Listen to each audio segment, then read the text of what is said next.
ఈరోజు నువ్వు ఎదుర్కోలేను అనుకున్న సమస్యని చాలా సింపుల్గా దేవుడు తేలగొట్ట దమ్మున్నాడు. ఆయనకు సాధ్యమే. నీ వల్ల కాదు అమ్మో అని నువ్వు అదురుపోయినటువంటి సమస్యని అలవోకగా నీ మీద నుంచి లేకుండా తొలగించే దమ్ము నా దేవుడికి ఉంది. గ్రహించే విషయాన్ని. అవిశ్వాసమై ఉండొద్దు, సందేహంతో నింపబడద్దు, ఎప్పుడు నెగిటివ్ తలంపుల్లో ఉండొద్దు. ఇంతవరకు కాచాడు, ఆయన చిత్త ప్రకారం చేశాడు, ఇక ముందు నీకు తోడై ఉంటాడు. సమస్తాన్ని సమకూర్చి నీ మేలుకే తెస్తాడు. ఇదే నమ్మాలి.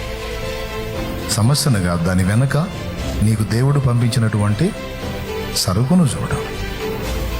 కొబ్బరికాయ వచ్చింది, ఎంత కఠినంగా ఉంటుంది. మనం ఆ పై ఉన్న పీసుని, ఆ టెంకనే చూస్తాం, శ్రమలు శోధనలని. వాటి లోపల ఉన్న మధురమైన కొబ్బరి, అందులో ఉన్న తీయని నీరు, ఈ రెండు దాటుకుంటే అది అందింది నీకు. అది విషయం.